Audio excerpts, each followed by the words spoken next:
de mawa kyerɛ sɛ wobɛhu improvement ɛwɔ w'adwuma mu ɛno nti sɛ yɛ boutique in our bie schools in our bie biara a wɔtɔn woyɛ pastor wopɛ sɛ wo preachi na amansa nyinaa ɛte wɔ kadea ɛnde aha ɛyɛ number 1 fa bɛdaeɛ yɛbɛpɔ ho dewuro ɛde ama wo na woba ha koraa deɛ sika bɛn yɛbɛgye wo kumaa bi ɛnyɛ bebree biara o nanso yɛbɛpɔ wo dwuma no dewuro ama wɔn sɛ yes wankasa wɔn sɛ improvement aba w'adwuma no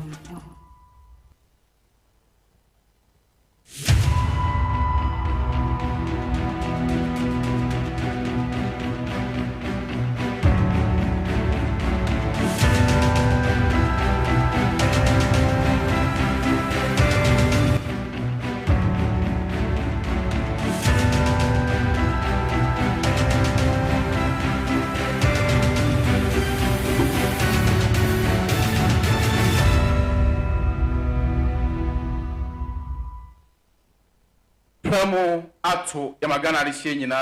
aha ebraso se oman mu nsema yensa kana osamufo asinkunya asam krojen se sebe abaya no honka be mada yeka ni nyina Fly TV ene Fly FM so de esum kase boy etwagu aba fontain tan so uko Facebook Fly multimedia Facebook uko YouTube Fly TV GH YouTube kase boy etwagu ekonom TikTok Fly FM Ghana ubenya ensem ni nyina bi atie no wonya bi ahwe awiai ensem ahodo a obeti bi ene se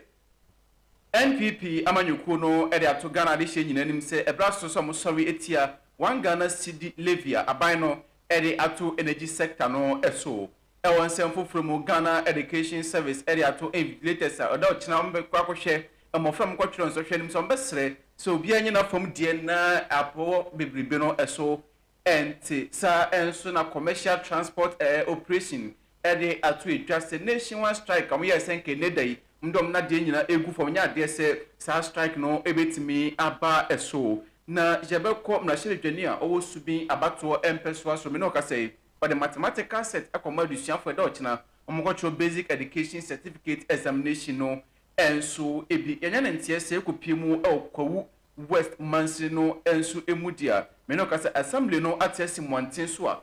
nia yakodo edan bi esisi na emboa na niema enko nanim no assembly no edwini nyina egu ebekwa homa so na yene ababa no bofo a owo apoye mantemu akodi enkomo wei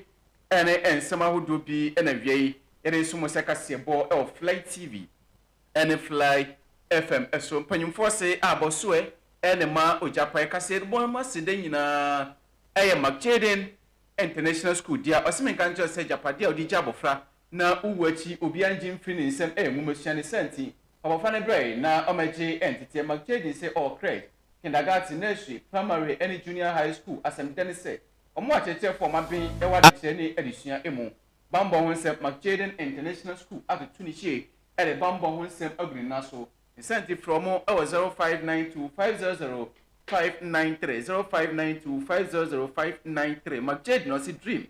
believe and become the general saying can say opeditor bando ato na odia ye adwuma misro the general enterprise and awie ye koto ye data bando say MTN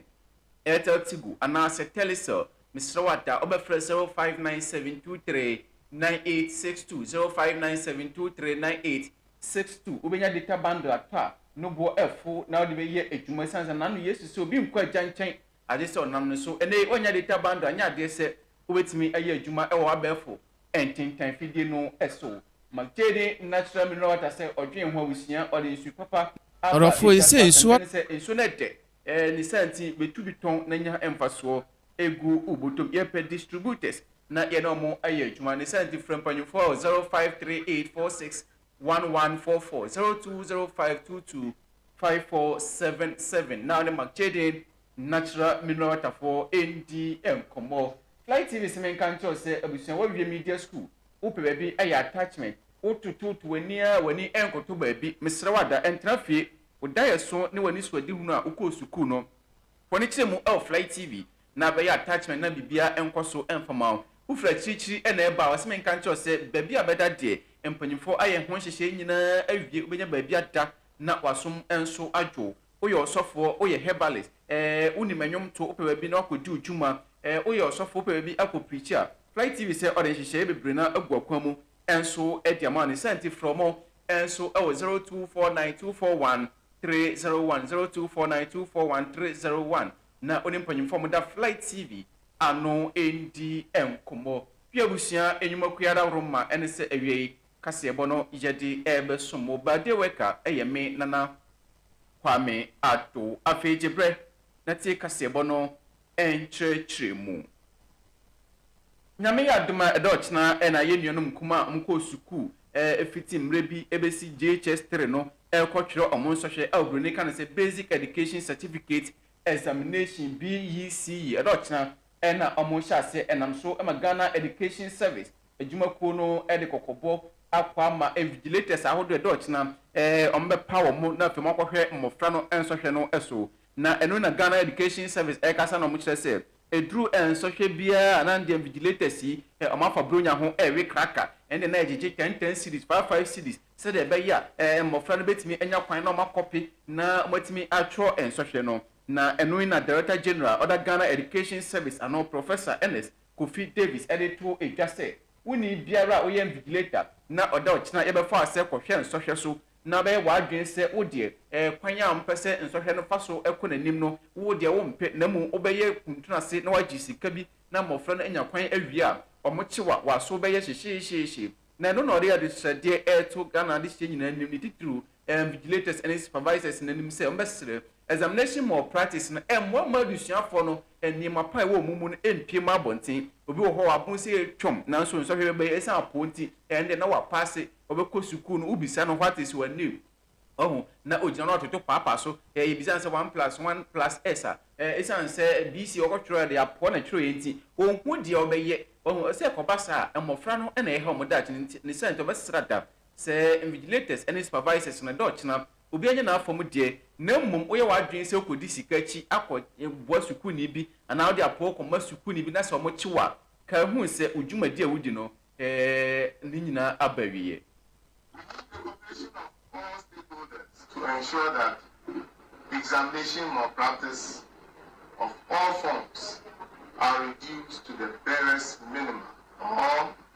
eliminated. Why? Because examination malpractice does not help the system to accurately measure the performance of the students. Once students are cheating their way through, it's difficult to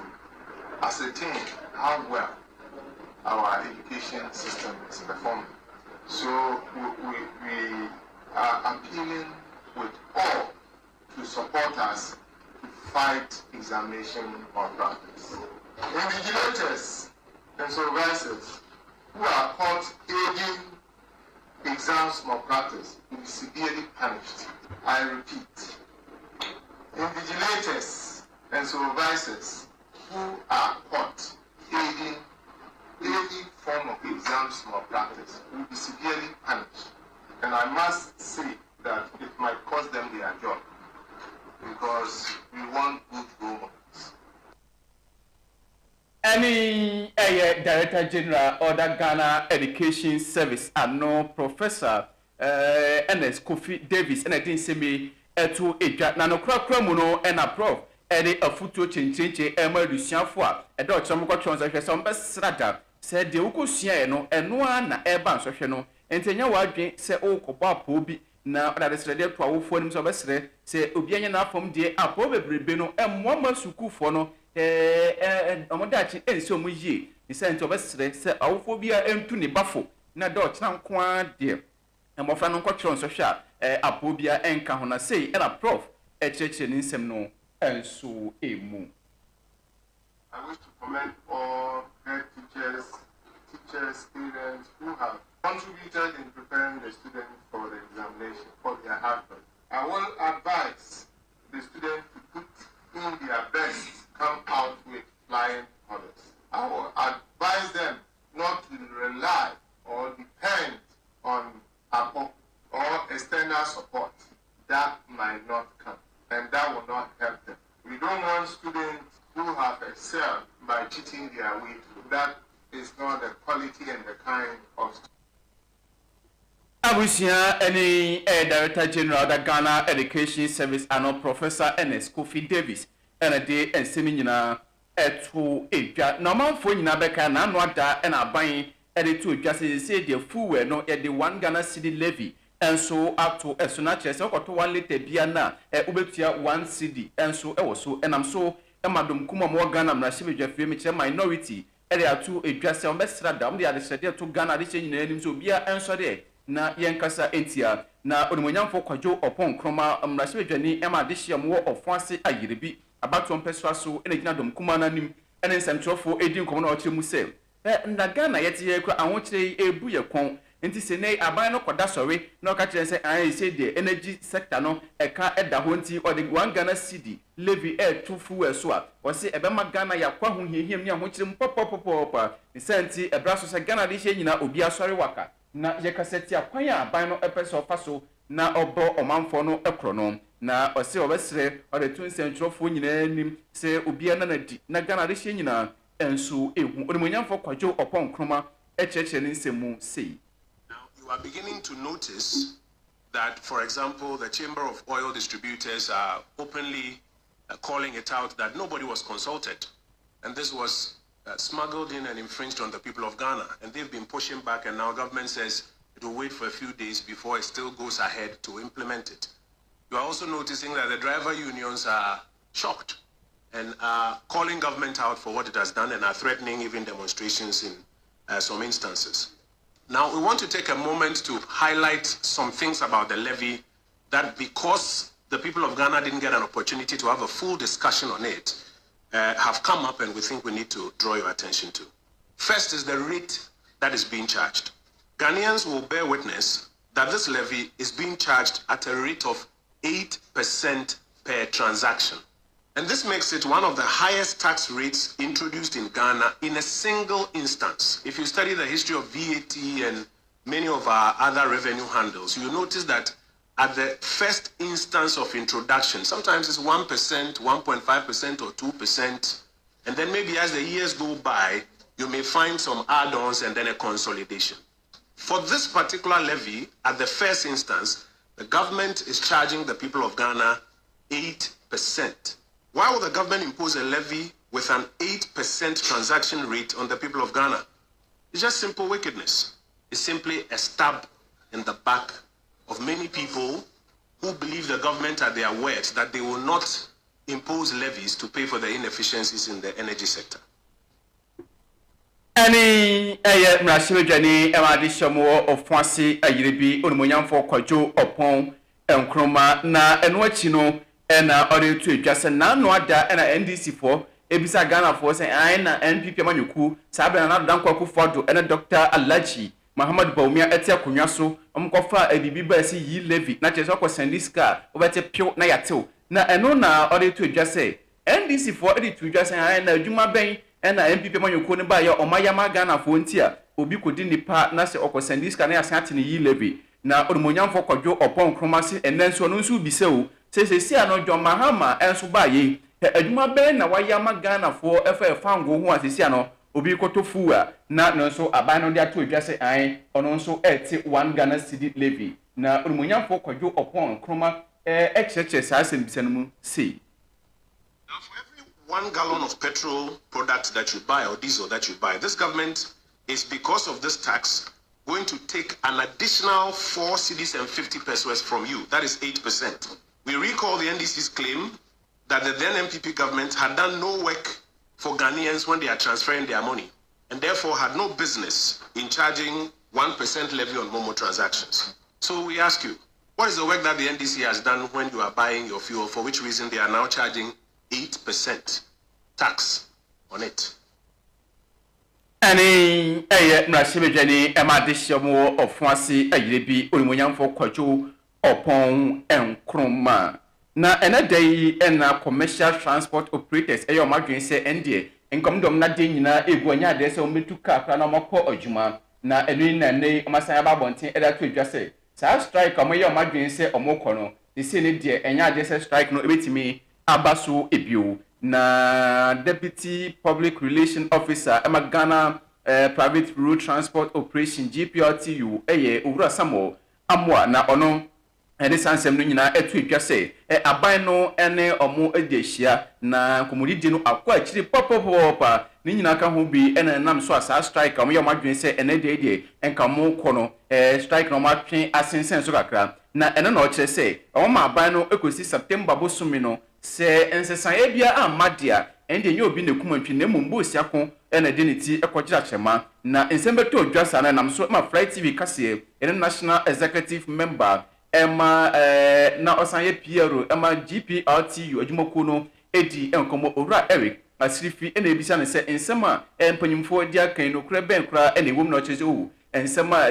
owura Samuel Amwa edi ato edwa no sa pepepe ena mpanyimfo no edi abase strike ene di omo ye omadwen se omo hyase no strike no omo suspend no nemmom no omo hwe akosi June busumi aye wom ne de to so edunsia se nsakyaye bia amadia ende enhyehyɛ foforo amo nso ewo no omdi ebetu edwa na owura Eric Asrifi echeche nsem no mu sei eche Fly TV kase. Okay, and on the 16th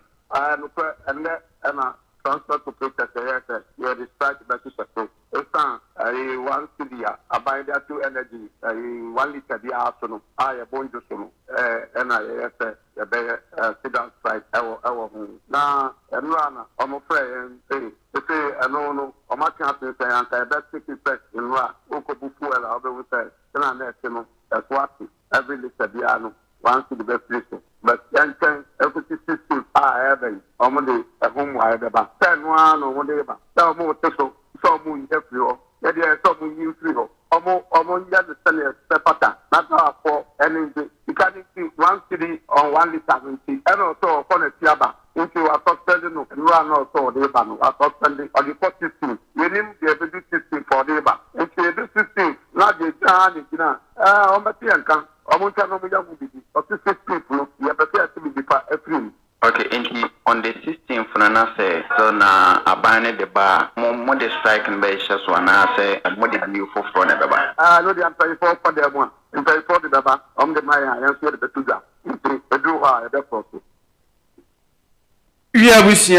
any owura Eric Asrifi or a national executive member and a fee or a customer for Emma GPRTU, a Jumaku, and a church and seminar at Fly TV Cassier. Oguso etie wi apem to bre kasebo Fly TV eso yem rashibe dwani emadisha mo subin abato mpeso so ne nyina asante mantemu lawyer Kofi Obrieboa me no kase o the mathematical set akomadusua for do china omokotro amo sohwa ye friends BEC sohwe no na abre okoye na de to adusua for nanim se obesrada abrabo bi e hya se free baako ansane akomienu nti eda ochina omo hyase na fe omatwe omo nsohwe edikan kra o musu kuku omuin obesere se obia enhwe na de akyekyeefo no akyere nyina omundi so se de beya nsohwe ne beba wie no na adusuafo no adi enkunim ofa so edito monim so obesere se obia stay focus na onsuade niema beboa na nsohwe na omokokyerɛ metimi adi enkunim na obia nhwe na onfasa nhwe ni nyina engu akwamu na otuomofo ekache omo se eduru nsohwe a bebre se o minsua de apo ho apo beba o se obesrada achia de na nso emuye ebre na nya aso na nso se o kentene ho na mmie oni esua de a nsohwe no betimi adi nkunim na obi antwe no ho emfiri apo ho onumonyamfo Kofi Obrieboa echeche ne nsem no mu sei nti ade bi a first school ho no ntutu na me mano ba be share mu nkran me be share wo de se omampi e wo subi Honorable Kofi Obrieboa omo hye mani monyam omo akyerɛkyerɛ fo so omo hye omo ni monyam na omo hye omo so omo awofo so ani monyam nti ene eye nkran hye masa assure mpala no ene omo mistress ni headmasters no say obi bia o deprived family maybe the parents are very poor, excuse me to say, and as a humble beginning say otumi bo ne homodia mebua so see our school no are free but near maybe wo ho a enye free mebua na so maso masne na ba bia omo bedu no madu me mpaibo ene me disu aduhunu ene me da yeso ni say 10 years 15 years from now na nkola ye ne mabesra wo e be lawyers e be doctors e be MPs e be surgeons ni ade ntimi ba ya be share wo modre busami tu wo mofo say examination of practices ade a oso mo twe wo ho efifi Any eye mrashibejani o subin abato empeswa so unmonyamfo lawyer Kofi Obri Yebua na enwachi kumati Kumasi Metro Director of Education Owura David Opon na ononzo kasabi na ochese onabua ya de popo person say sa mathematical set your level boy school fui ebeboa pa amadon chance social mokotwe no aboa amarusiafo no enso atimi atro nso no chechirimu HM Faswa du Sianfon Ebenya, Afri Niema Hodwa, Nasibjani no, Eddie Abdul Sianfon, and so. And to say, Abbey, that examination of practices. Into the air can you understand for another two examination of practices? Yet a chair for no actually. And no more or my head at the home and some ever. It is a for difficult for examination of practices.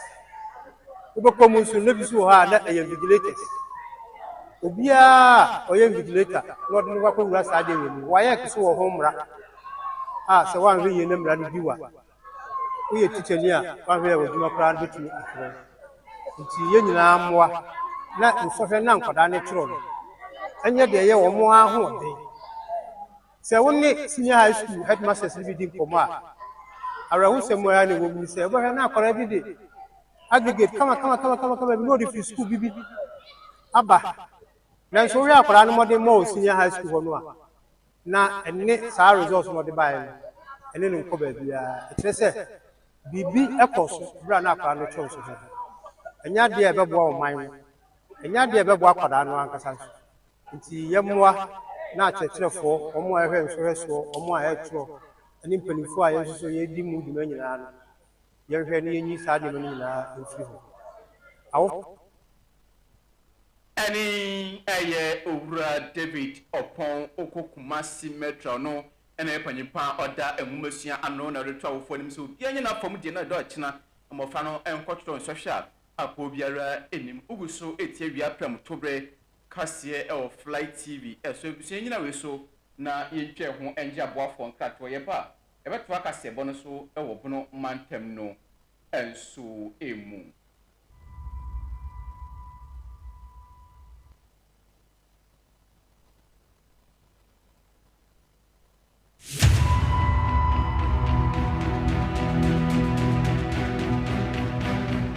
Juno Bambo Honsep McJaden International School after 20 years at the Bambo Honsep Agudi Naso. You watch a chair for my pain, a word the chair any edition emu. McJaden International School, a chief quite or coffee crew, opposite Okanta School Junction. Open churchemu any asim bisebia 0592 500 593 0592 500 593. McJaden International School as a dream. Believe and become.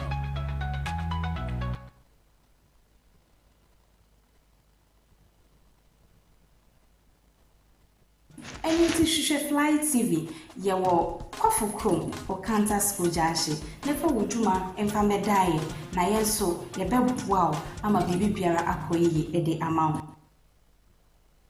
Flight TV said a day in our talk. A school and a wati. Upese a man signing na ente one car. Upese obo school no model room. And now hospital in a well-being. Upese a man signing na ente oka. And as we herbalist, we should to crobibi. Upese we are singing na and who do my pa away. And then a Flight TV say a hanum and now bid to me anya and me my papa edi afri. A hanum and ye put the ro edi mawa. She say ube improvement e wedgman. And to say ye boutique in a well-being. Schools in a well-being. Bibi biara our tongue. We are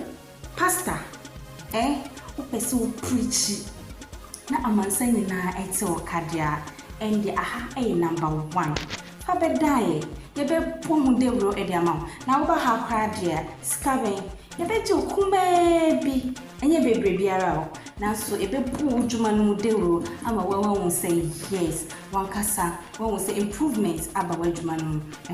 eni ti hwehwe Fly TV ye wo Kofu Krom o Kanta School Jashi nefa wudwuma emfa medaye na yenso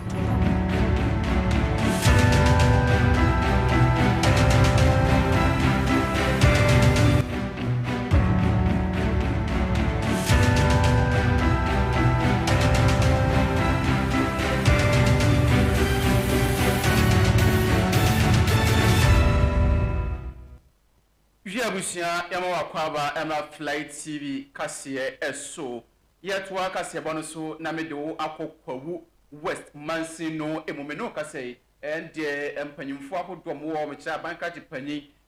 access monten so di conjunction exercise ebi koso pop meno kasiye jamana bofo a owo apoye mantemu enuaba Janet Kwache aba ahoma so a yene no ekudi ensemimu enko mo jena to timi nka Fly TV ka station ma hai mejo so menia na awia bibia boko de bibia boko boy nchemu kwawu West den na ekoso sisi tede wadi ka kana ya di congestion exercise eno day 2 e won koko ya di ekoso pa ni na ni se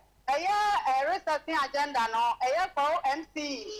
ko West Minister Chief Executive MC Obia, one more fine Obia unauthorized structures and free baby. Any dino. Now, make culture. Idea Osha. And draw your power and come on for phone move play. Nice to know. Idea Osha, and I buy yeah, our more I from Lama Yoma. But this month, I saw this to the way ama MC and then for another month to us tonight. I said, up around. Some no can say, Yakobu won authorized structures that they won't go for hotel junction. Yes, you wanna, and yes, I have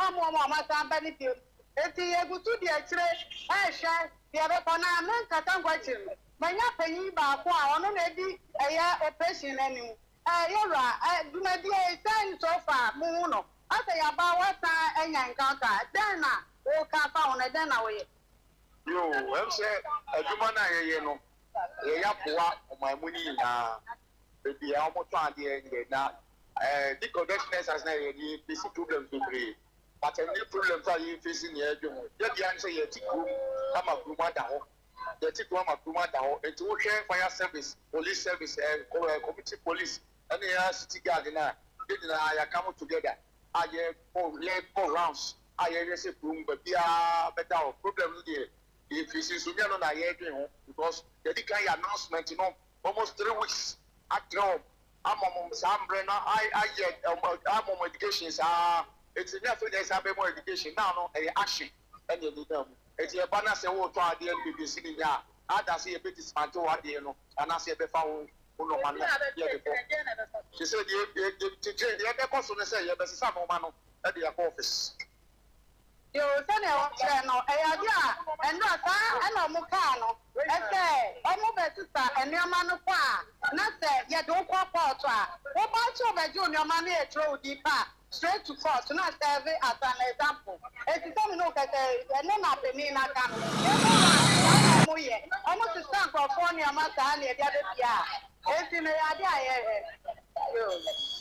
idea. Mammy Missao, a more ton ade or quan ho asisi ye you mo free one. Mpanyufo asisi be. Na adena ye no encounter ba ko enya ye ni se obi bi abaye japade no that ane so na wa group wa ko group concrete and ono ton ho ma manfo edno ankata so aye container so as taking na abaye se omo ye so nkobuku ni fact aye ne ya ezo na police for your encounter threatening na ezo so police for ton behe amamra ya adwuma eti egutu de eche de beta bia be ma manfo na so Jena tebeda asese wie on Fly TV kase edi nkomo. Yo. Abusia yamano bofo apoye mantemu Janet Kwache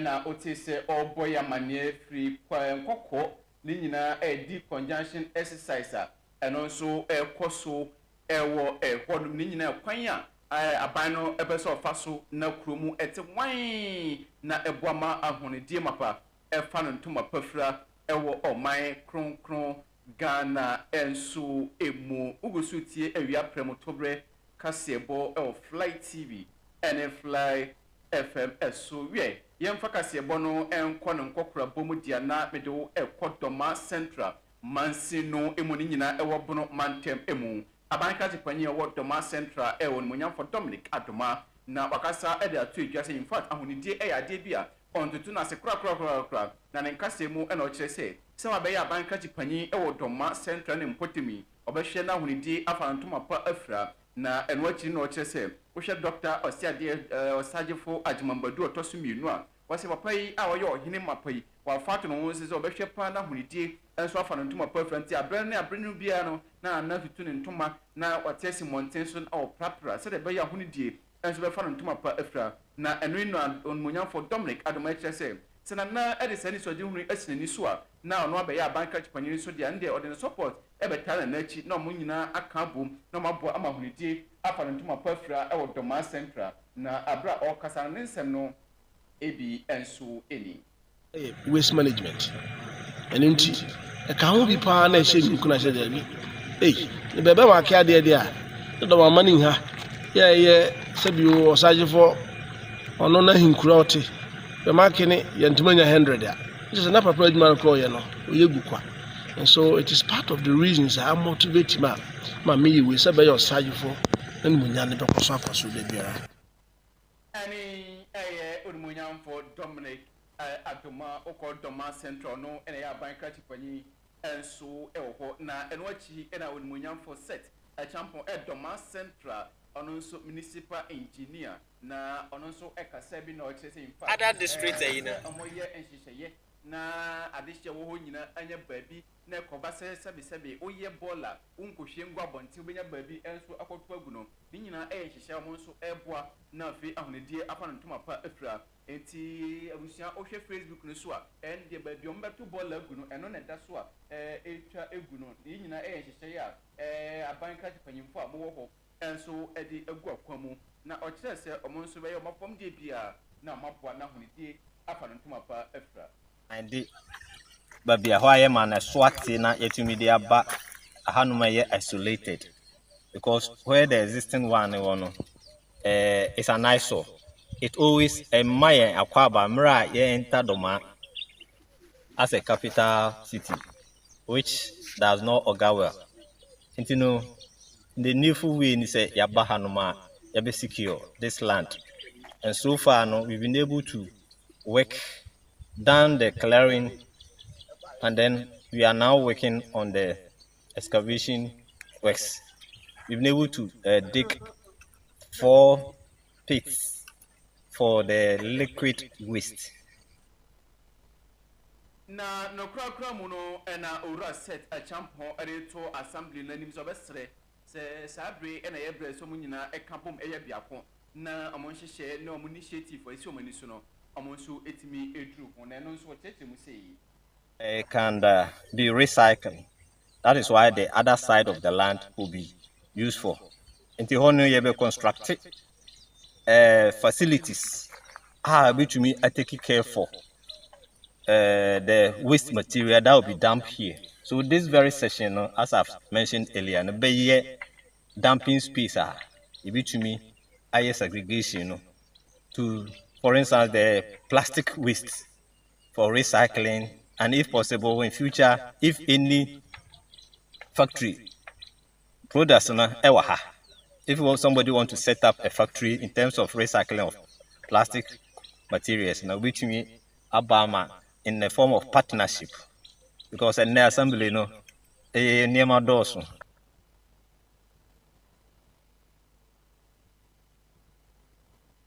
Any ora set a champion oko